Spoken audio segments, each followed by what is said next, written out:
necessarily involves money. From Edison's to Disney's to the unsung successful entrepreneurs in our communities, the same motivational mantra is spoken. It is not about money. Money is only a way of keeping score. Edison said it best, and I quote, "One may think that the money value of an invention constitutes its reward to the man who loves his work. But I continue to find the greatest pleasure, and so my reward, in the work that precedes what the world calls success," unquote. Purportedly, when asked why he continued to invent because he was so rich, Edison remarked that people didn't get his motivations at all. He didn't invent to make money. Money allowed him to pursue his passions of inventing. If we accept this as true, then our pursuit of merely money will never inspire gifts of significance. Indeed, such a pursuit creates a sense within potential benefactors of being chased merely for their financial resources and not the plethora of talents and abilities they can bring to an inspiring nonprofit organization. It is about the difference philanthropy can make in lives and communities and the world, and not about money. Most entrepreneurs I've come to know well, and happily, as the Center on Philanthropy and Bank of America studies have shown, are significantly more philanthropic than people who make their money in other ways. They describe their passions much more like Csikszentmihalyi's famous work on flow. When these contagious individuals are in flow, in their work endeavors, entrepreneurs describe their mental state as ferociously focused, single-mindedly immersed in a world of new ideas or better processes or novel markets. These are the souls swimming in Marborn's and Kim's blue oceans and Chris Anderson's long tails in the very famous business books. Money becomes important when it is the fuel that enables them to accomplish their visions. I happen to love this. Edison said his goal was to make light bulbs so inexpensive that only the rich could afford to burn candles. Now that's a vision statement with every pun intended. So if these great visionaries in business, and now we recognize great exemplars in philanthropy, see money only as a fuel for joy and passion, then why would we fellow travelers in philanthropy not adopt a similar stance to our work? Money applied to philanthropic ends as a medium to serve others, to do purposeful work, to empower people to help themselves, to have an impact, and to improve the health of the planet itself. Our philanthropic focus, therefore, must be on ideas and idealists and the power that they can not only bring to the lives they serve, but also the quality of the lives of the philanthropists themselves and those of us who work in the nonprofit world. As Bob Payton once powerfully said, do we live for philanthropy or do we live off of philanthropy? Do we have occupations in philanthropy or do we pursue a passion for philanthropy?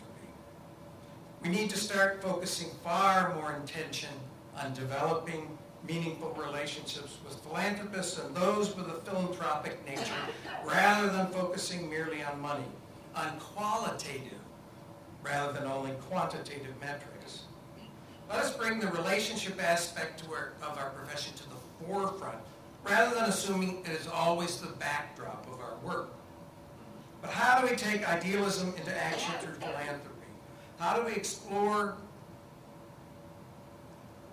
the moral dimensions of philanthropy, as Paul Schervis contends is the true aspect of our work? As a spiritual exercise where philanthropists create, it's one of my favorite quotes of Schervis, create their own moral biographies, according to this great scholar, Paul Schervis. But are professionals in philanthropy equipped to be moral biographers, asking crucial questions questions and entering into dialogues that significantly shift philanthropic conversations from money to meaning. Shervish has observed, and I quote, "Most wealth holders will benefit from engaging in what I call extended archaeological conversations with trusted advisors. This includes development officers," unquote. Attending to benefactors' needs to create moral biographies requires building genuine relationships based on trust. This is the genesis of relationship-based metrics. Such metrics do not replace, I want to make it clear, setting financial targets for our work, but they bring out the better angels of our nature, as Lincoln once said, and they alter the focus of our work. The currency of our profession is the enduring good we do together with benefactors, not in the amount of money we raise from benefactors. By altering our stance towards benefactors, we avoid potential philanthropists thinking, do you love me or do you love my money?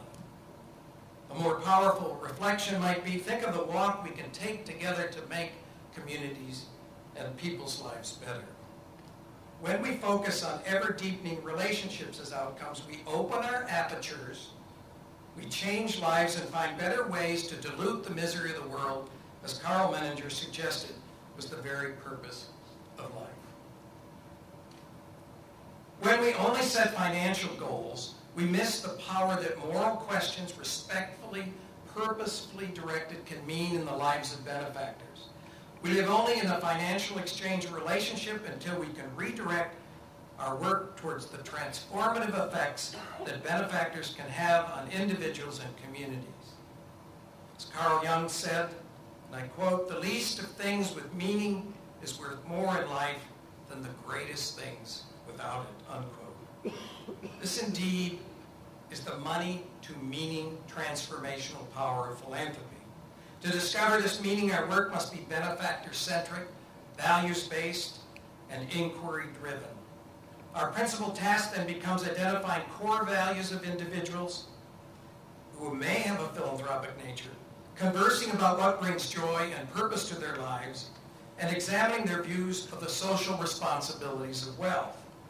These mindful conversations allow benefactors to consider the meaning of their lives, the difference they can make and should make in their communities, in the world, and ultimately the legacy they will leave behind.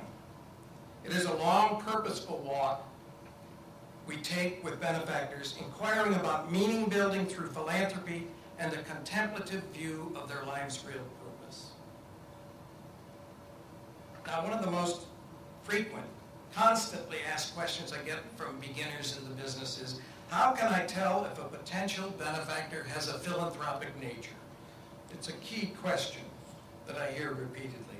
This is a very important question that is rarely addressed in any speeches or workshops or continuing education programs. When we practice benefactor-centric philanthropy, we discover an individual's core values, motivational makeup, and personal strivings. This is never accomplished by asking them for money, but rather by asking them questions of significance about their lives, their aspirations, and their hopes for the future. How to discern a philanthropic nature would be an important skill set to teach professionals in our field.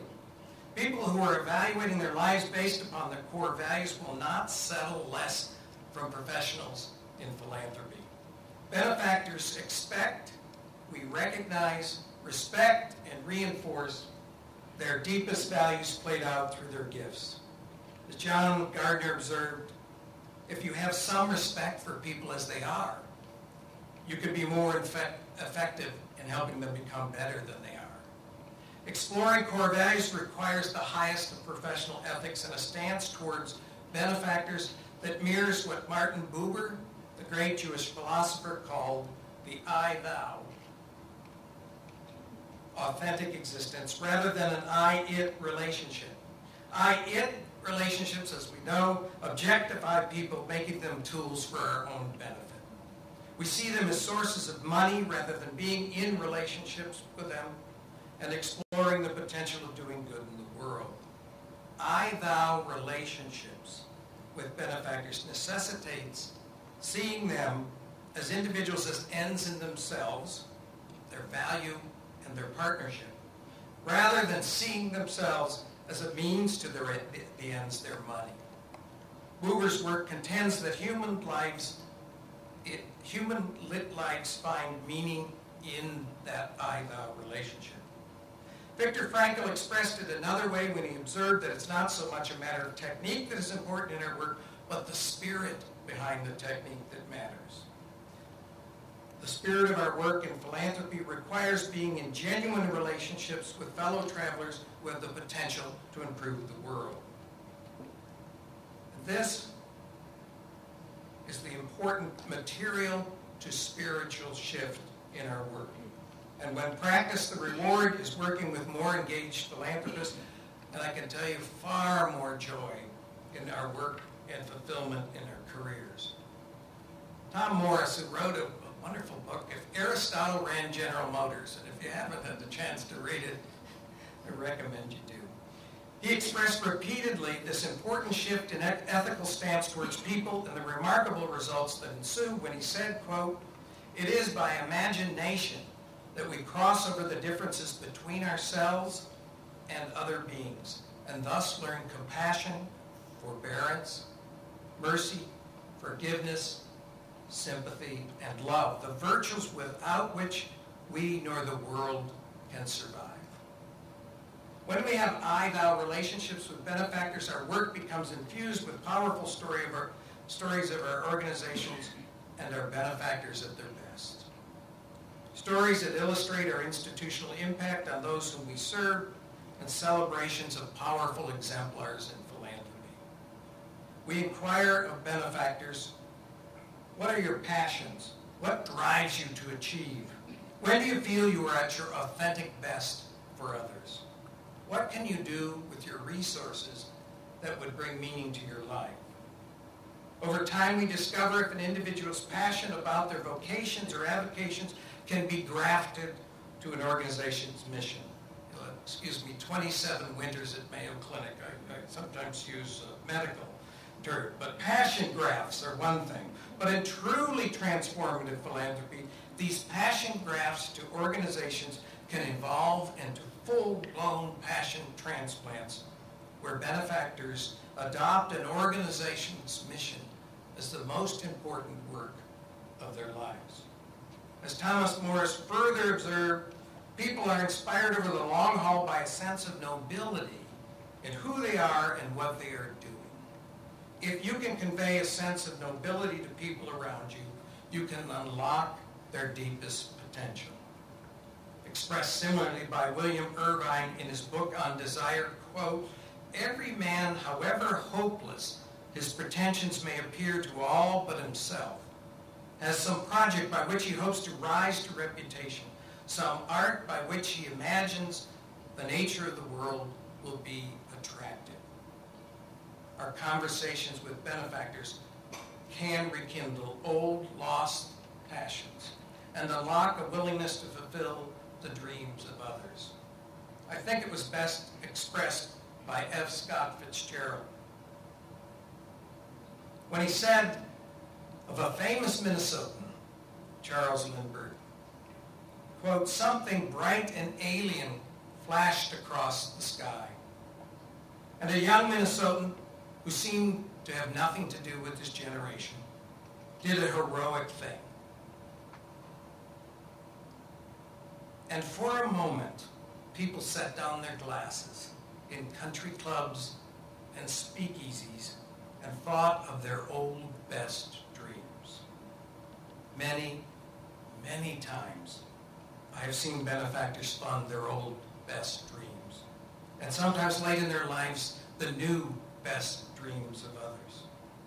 It is indeed meaning we all seek, and it is meaning that we must address in philanthropic dialogues. Once the spirit behind their work is ingrained, this work is ingrained in professionals, we must equip them with skills to tell important stories about our missions and about philanthropists. To finish